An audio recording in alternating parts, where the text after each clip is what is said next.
ఇది పూర్తిగా రాజకీయ కక్షతో పెట్టిన కేసని, కడిగిన ముత్యంలా తాను బయటకు వస్తానని ఆనాడే చెప్పానని ఈ రోజు కోర్టు తీర్పుతో అది తేట తెల్లమైందన్నారు.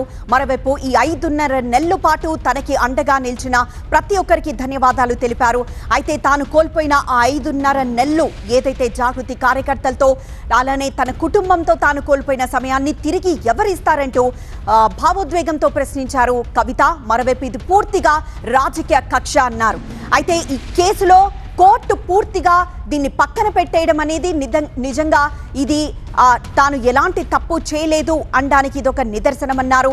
మరోవైపు ఇటు తన తల్లిదండ్రులైన కేసీఆర్ అలానే తల్లికి కృతజ్ఞతలు తెలిపారు. ఉదయాన్నే తల్లికి కూడా ఫోన్ చేసి తాను ఆశీర్వాదం తీసుకున్నానన్నారు కవిత. అలానే తనకు అండగా నిలిచిన తన కుటుంబానికి, జాగృతి కార్యకర్తలకి కూడా ధన్యవాదాలు తెలిపారు కవిత.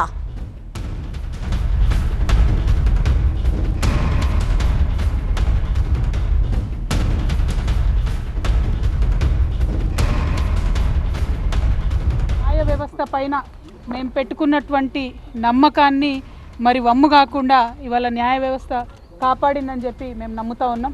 ఈ దేశంలో ఏదైతే ఒక పొలిటికల్ వెండెటా నడుస్తోందో దానిలో భాగంగా పెట్టినటువంటి కేసుల నుంచి ఖచ్చితంగా కడిగిన ముత్యంలాగా నేను బయటకు వస్తానని నేను చెప్పడం జరిగింది.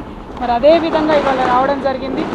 ఎక్కడా నా తప్పు లేకుండా ఒక రాజకీయ పరంగా కేసు పెట్టారని చెప్పి నేను పదే పదే చెప్పిందే ఇవాళ నిజమైంది. అదేవిధంగా ఈ కేసు పెట్టినటువంటి సందర్భంలో అనేక సార్లు ఢిల్లీకి వారి సొంత డబ్బులు ఖర్చు పెట్టుకొని మా తెలంగాణ జాగృతి నాయకులు, నన్ను అభిమానించేటటువంటి అన్నదమ్ములు, మిత్రులు అనేక మంది నాకు, నా కుటుంబానికి అండగా నిలబడ్డారు. చాలామంది పేద కార్యకర్తలు డబ్బులు పోగేసుకొని ఢిల్లీకి ఫ్లైట్ టికెట్లు పెట్టుకొని వచ్చినటువంటి వాళ్ళు ఎంతోమంది నాకు తెలుసు. ప్రతి హియరింగ్కి వచ్చి నాకు ధైర్యాన్ని ఇచ్చిన వాళ్ళు ఎంతోమంది నాకు తెలుసు. అటువంటి వారిని జీవితంలో నేను మర్చిపోకుండా కళ్ళలో పెట్టుకొని చూసుకుంటాను వాళ్ళందరికీ కూడా తెలియజేస్తూ, ఆ సమయంలో నా పిల్లలతోని అండగా నిలబడ్డటువంటి మా కుటుంబ సభ్యులకు, ముఖ్యంగా మా అత్త మామయ్య గారికి, మా మదర్కి, ఫాదర్కి, అదేవిధంగా మా హస్బెండ్ కానీ మా పిల్లలు కానీ ఏదైతే వాళ్ళు 5.5 నెలలు నరకయాతన అనుభవించినారో వారిని ఇంకా మంచి మనుషులుగా తయారు చేసిందని నేను బలంగా నమ్ముతూ, ఆ దేవుడిచ్చినటువంటి వరంగా నా కుటుంబం ఇవాళ నాతో నిలబడి ఉండడం, నా కుటుంబంతో పాటు జాగృతి కుటుంబం, తెలంగాణ కుటుంబం నిలబడి ఉండడం చాలా సంతోషంగా ఉంది.